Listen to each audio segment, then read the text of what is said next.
যখন বেশি দুঃখ হবে অন্তরে, অন্তর বেশি ব্যথিত হবে, অন্তরে প্রচুর পরিমাণ কষ্ট হবে, কোনো প্রকার চিন্তা করা ছাড়া, কারোর সাথে আলাপ আলোচনা করা ছাড়া যাই নামাজটা বিছান, রবের দরবারে সিজদায় চলে যান। সুবহানাল্লাহ।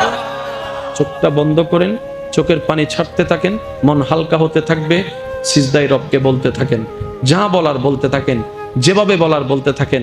মনে রাখবেন, আপনার সেই মনের বেতার ভাষা হতে পারে আপনার রক্ত বুঝবে না, আপনার ভালোবাসার মানুষ বুঝবে না, আপনার প্রিয় মানুষ বুঝবে না, কিন্তু আপনি যেভাবেই বলেন না কেন, আপনার প্রত্যেকটা শব্দ আপনার রব্বুল আলামিন বুঝবেই বুঝবে। সুবহানাল্লাহ। আপনি যখন ওনাকে দুঃখের কথা বলবেন, উনি আপনার দুঃখটাকে হালকা করে দিবে। সেই দুঃখের খবর প্রকাশ করে আপনাকে কখনো বেইজ্জত করবে না। আর আপনি যখন সুখের খবর পেয়ে রবের দরবারে সিজদায় চলে যাবেন, তখন আল্লাহ তাআলা খুশি হয়ে আপনার সুখটাকে আরো বাড়ায় দিবে। লা ইন শাকারতুম লা আযীদান্নাকুম আয়াতের উপর আমল হয়ে যাবে।